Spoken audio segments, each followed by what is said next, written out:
meus consagrados! Gente, eu quero primeiramente agradecer do fundo de coração porque a gente atingiu uma primeira pequena marca de 100 inscritos. É uma marca pequena, mas eu quero agradecer de todo mundo de coração que comenta, que engaja comigo, que gosta do conteúdo, que assiste, que recomenda. Eu espero que seja um primeiro passo, assim, para que esse canal vá cada vez mais longe, porque é uma alegria para mim fazer isso e trazer isso para vocês todos os dias, né? Ou 2 vezes por semana, no caso. Então, muito obrigado por a gente ter chegado a essa primeira marca. E, né? Então vamos seguindo, né, as pegadas do nosso querido marsupial da Sony com o terceiro vídeo da evolução gráfica sobre a história de Crash Bandicoot. E hoje, para a alegria geral da nação, diga ao povo que falaremos do início. Para começar esse vídeo maravilhoso, vamos começar falando do primeiro Crash Bandicoot lançado em 1996 para...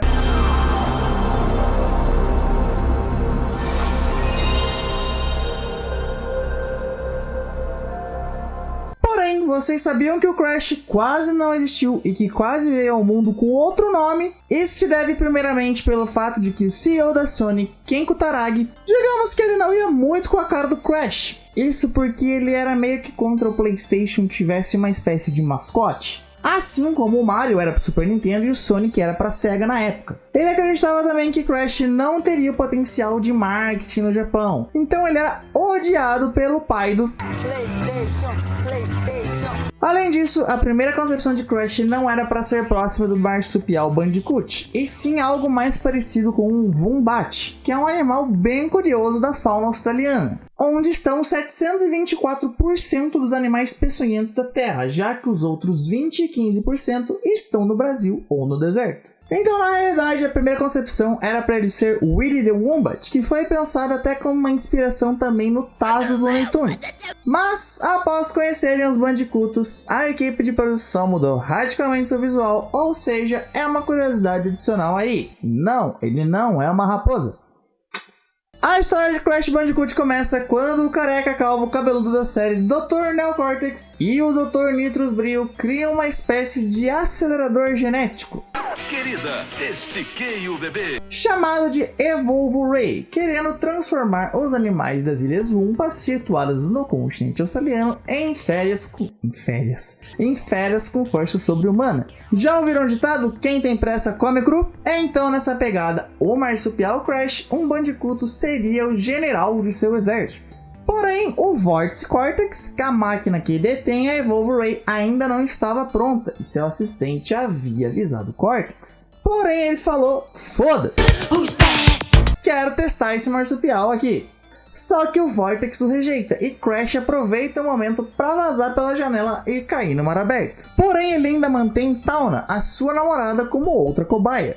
O que nos leva a outras 2 curiosidades. Muitos pensam que o Crash ele é uma criatura fofinha e infantil, o que até certo ponto não é uma inverdade, ele é um bichinho louco, porém ele é fofinho. Só que ele já é um jovem adulto para os padrões. Isso se confirma pelo fato de ele ter uma namorada e de ser tratado como adulto pelos coadjuvantes do jogo. Então, ele é menos inocente do que ele aparenta. E a outra curiosidade é de que a personagem Tawna ela foi baseada na atriz Pamela Anderson. Porém, por ter sido considerada extremamente sexualizada para o jogo infantil, ela deixou de aparecer nos jogos subsequentes, voltando a aparecer vários anos depois, como a gente vai ver aqui na sequência. Não necessariamente aqui, talvez no próximo vídeo, fiquem atentos. Então, acordando em Insanity Beach, o jogo tem o seu início. Enfrentando na selva de Insanity Beach, ele acaba trombando com Papu Papu, líder de uma tribo indígena. Não é que ele fica meio pistola após ter sido acordado de sua soneca. Por que está atrás de mim? Você me acordou do meu cochilo. Na sequência, Cortex tenta pará-lo enviando o Reaper Who, um coelho maluco cheirado. Brincadeira, é só doido mesmo, mas o olho vermelho a gente desconfia, né? Que é um experimento de Cortex para pará-lo. Mas o Crashzão enfia os TNT no popô do Who e segue o seu caminho. Seguindo por templos abandonados, onde se fazia agiotagem, para entender a referência, veja meu vídeo sobre Tatsu Mortal, ele acaba encontrando um outro capanga de Cortex, Koala Kong. Mas o nosso Crash é top e passa por cima desse monte de Way e chega na ilha principal de Cortex. Outro capanga e segurança pessoal de Cortex, Pinestrath Puturu, fica em seu caminho. Mas Mas nem um gangster armado e nem um gigante verde. Isso acontece porque o assistente do Cortex também tenta pará-lo usando seus produtos químicos para virar um monstro. Nenhum deles fica no caminho do... Durante a batalha, o castelo ele é mergulhado em chamas, mas Crash chega ao topo do castelo enfrentando o Cortex em seu dirigível. Usando os raios de plasma do próprio Calvo, ele cai da prancha do dirigível, ficando derrotado na ilha enquanto Town e Crash voam no dirigível do Malvadão. E o Crash, ele é um jogo de plataforma que passa por 32 fases nas Ilhas Oompa, sendo 6 fases de chefes, 6 fases de chefes e 2 fases secretas. Tirando os chefes e a fase The Great Hall, todas as fases também contêm caixas a serem quebradas. E essas caixas também quase não entraram no jogo. Apesar de elas serem motivo do nome do protagonista, Crash significa quebrar em inglês e é o barulho das caixas quebrando, elas surgiram porque os desenvolvedores acharam que o jogo estava muito fácil. Então na fase de pós-produção as caixas foram adicionadas e acabou que mais lá pra frente se tornaram também uma parte, como uma espécie de ícones do jogo também. E quebrando todas as caixas sem morrer na fase, ou morrendo antes do primeiro checkpoint, você ganha um diamante. E os diamantes são importantes para habilitar o final secreto na fase The Great Hall. As caixas contêm frutas Oompa, moedas bônus com a cara do Dr. Neo Cortex, que só tem 2 e servem para abrir as fases secretas, da Tawna, do Crash, vidas extras, e máscaras do Aku Aku, que é um espírito antigo que espalhou máscaras suas por toda a ilha para conceder ao Crash aquela mãozinha e aquele boomerang especial. Além deles, o Kauka, um espírito do mal, faz sua aparição por voz na fase Temple Ruins e nas cenas pós-créditos reclamando da incompetência de Cortex e pelos seus planos terem ido por água abaixo. Falando em voz, uma outra curiosidade legal é que o Brandon O'Brien, dublador do Crash, também dava voz aos necessitados de produto para a calvície, N Cortex e também para o N Brio. Infelizmente esse ano o ator veio a falecer. As críticas do primeiro jogo são boas, tendo como crítica a ausência de inovação em relação aos jogos de plataforma, porém ele foi muito elogiado com seu visual único e sua computação gráfica. O jogo é o 8º jogo mais vendido do console PlayStation, vendendo 6,8 milhões de cópias e tendo se tornado o primeiro jogo ocidental a vender mais de 500 cópias no Japão. Mais de 500 mil cópias no Japão. Isso fique claro, 500 foi foda, né? Em Crash Bandicoot 2, Cortex Strikes Back, o Calvo está de volta com um novo assistente, Dr. N. Uma curiosidade é que devido a um acidente, ele tem um míssil alojado na cabeça e faz com que ele precise, que ele sinta sempre uma enxaqueca muito forte, dando que ele precisa de uma Neosaldina para ficar curando essas enxaquecas fortes. É brincadeira, ele não toma Neosaldina, mas vocês entenderam, ele tem enxaquecas fortes. E essa característica ela é inspirada no criador do N, Jason Rubin, que também tinha crise de enxaqueca durante a produção do jogo. Lançada em 1997, a história conta que Neo Cortex, quando ele caiu da sua nave lá no final do primeiro game, ele cai numa caverna com os cristais da Barbie. Ah, então porque é rosa tem que ser da Barbie, né? Tá bom, eram os cristais do Max Steel, melhorou? Mas por que não pode ser? Cara, é o cristal de quem você quiser. Escolhe alguém que você gosta e me deixa seguir com o vídeo aqui, beleza? Cristais do Batman, seu arrombado. Então, o Cortex acreditava que esses cristais tinham um poder imenso. Então ele cata um e leva pro laboratório. Um ano depois, ele e Gin reconstroem uma melhorada Cortex Vortex. Gin fala: ô Calvão da Massa, precisamos de mais 25 desses cristais para deixar ela no grau. Mas ele não tem mais nenhum aliado na Terra, então Cortex conta uma fake news pro Crash. Mas como é que isso ocorre? A Coco, a irmã mais nova do Crash, pediu pro irmão uma bateria nova pro laptop da Xuxa dela. Porém, nesse meio tempo, ele é abduzido e cai num lugar com uma espécie de Warp Room, que é como uma antiga sala de teletransportes para vários locais do mundo. Cortex fala que aprendeu a ler os signos e de que um alinhamento dos planetas pode causar um fluxo solar que causaria desastres de proporções catastróficas na Terra, maiores que o final de Game of Thrones de acordo com os fãs. E ele precisaria dos cristais rosas para ele dissipar a energia que seria liberada. E sim, eu só falei fake news para contar outra curiosidade sobre Crash e de que a franquia já foi vítima de fake news.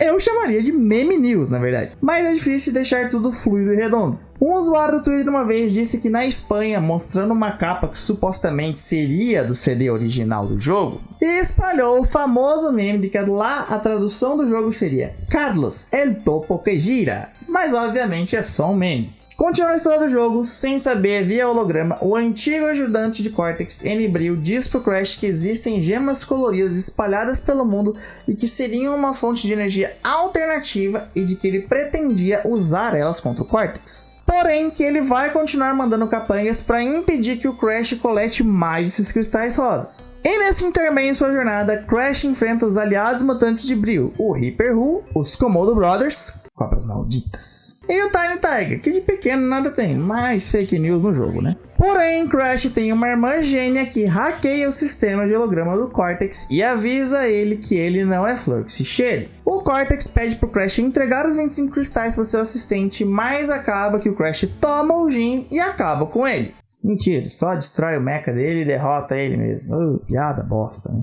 Aí o Cortex fica pistolão e a Kogo consegue revelar o plano maligno de Cortex, que era, né, upar o Cortex Vortex e fazer uma lavagem cerebral na Terra, transformando os seres humanos para servir no seu exército. Mas o Crash chega no Cortex e incapacita ele antes que os cristais possam ser usados, fazendo o Cortex dar um drift no espaço. Porém, ele mantém o Vortex. Mas com a ajuda do Bril e a sua máquina laser com o power-up das gemas que ele coletou pela Warp Zone, eles destroem a máquina e uma de suas peças cai na Terra novamente. A jogabilidade de Crash 2 é mantida, né, com a mesma jogabilidade do seu predecessor, porém com melhorias. Além das gemas, ao final de cada fase, coleta-se também os cristais rosas. São 25 níveis em 5 hubs diferentes.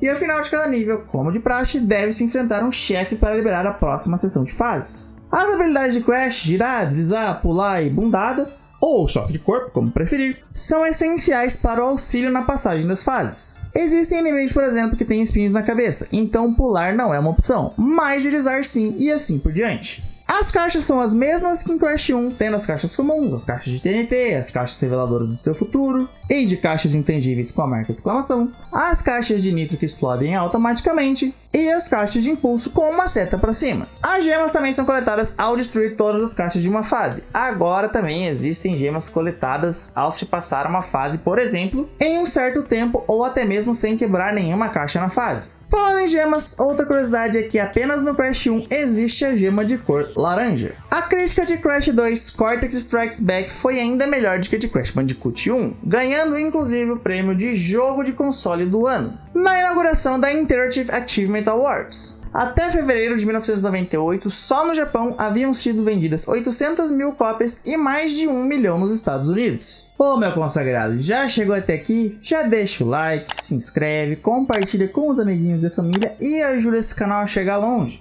Eu tenho tanta coisa legal para trazer, seria muito incrível poder compartilhar isso com o maior número de pessoas possível. E nessas horas tem que ser insistente igual o Cortex, né?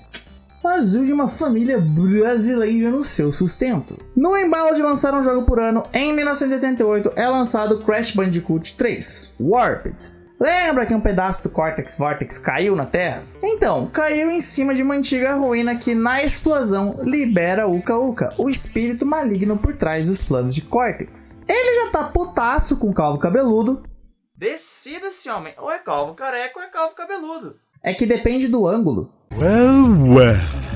Para capturar os cristais e diamantes que em tese estariam perdidos para sempre. E Uka traz o Dr. Nefarious Trope para construir uma máquina do tempo e pegar as gemas em seus pontos originais. Ao ouvir as risadas de Uka Uka, Aku Aku, parece um trava-língua essa jossa, né? Uka Uka, Aku Aku, chama os Bandicoots para obter ajuda. Ele explica o rolê e leva os guri para o torcedor temporal, a máquina de Trope. Então eles viajam por várias regiões da Terra, nesse momento, no passado e no futuro, para pegar as gemas antes da trupe dos caras malvados. E no meio do caminho eles precisam enfrentar novamente Tiny Tiger, Dingodile, o Crocodilo Dandy dos jogos, o Dr. Enigin com o mecha dele mais atualizado e o Dr. Nefarious Trope para vencer. E vencer esse último desestabiliza a máquina, então eles precisam correr para a dupla Uka Cortex. Para encontrar a dupla Uka Cortex, né? Depois das máscaras saírem no soco e o escudo que protegia Cortex quebrar, o Crash gira o doidão num buraco, fazendo com que Aku Aku e eles voltem para casa, enquanto após a implosão da máquina de Trope, eles fiquem presos numa espécie de prisão temporal, fazendo os dois voltarem a serem bebês e os dois tentando pegar o Uka para si mesmos. O Aku finaliza dizendo que os Bandicoots não verão seus inimigos por um bom tempo. A jogabilidade se mantém, porém com a adição de algumas novidades. Cada parte do tornado temporal tem 7 temas: Europa na Idade Média, América do Norte pré-histórica, período Cretáceo mais ou menos, as Arábias do século XIV, a China do século XVII, o Antigo Egito e os Estados Unidos no futuro, além da Europa na Primeira Guerra Mundial e os Estados Unidos do ano 50, Atlântida, navegações no Pacífico, chefões em Roma, Era Glacial e Homem na Lua.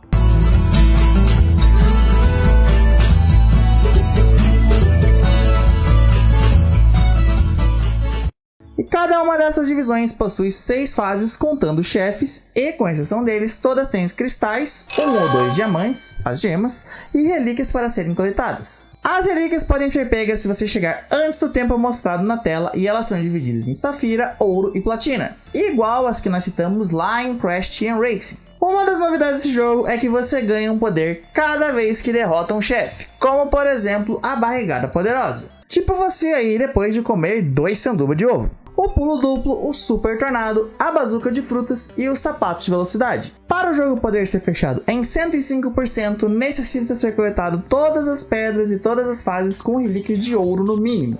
Então tu chega na Turma Coco, pega mais uma gema cinza e fogo de artifício sai na tela indicando que deu bom. A recepção da crítica foi ainda melhor, sendo considerado por muitos, inclusive por este que vos fala, o melhor Crash da trilogia original. A IGN, por exemplo, dá uma nota de 9.1 de 10 para o game. Foi o primeiro jogo não japonês a receber um título de prêmio de platina no Japão, por ser o primeiro com mais de 1 milhão de cópias vendidas lá no país do Sol Nascente. E até julho de 2002, Crash Warped tinha vendido mais de 5.7 milhões de cópias, sendo relançado depois na linha Sony Greatest Hits e Platinum Range. Crash Bandicoot 3 foi considerado o melhor rival de The Legend of Zelda Ocarina of Time lançado para Nintendo 64, mas isso é assunto para outro vídeo. Então, meus consagrados, por esse vídeo é isso. Nos próximos vídeos a gente vai trazer mais 2 títulos da série e mais uma série de curiosidades sobre a franquia. E por último, eu reitero aqui, vamos fazer desse canal um canal.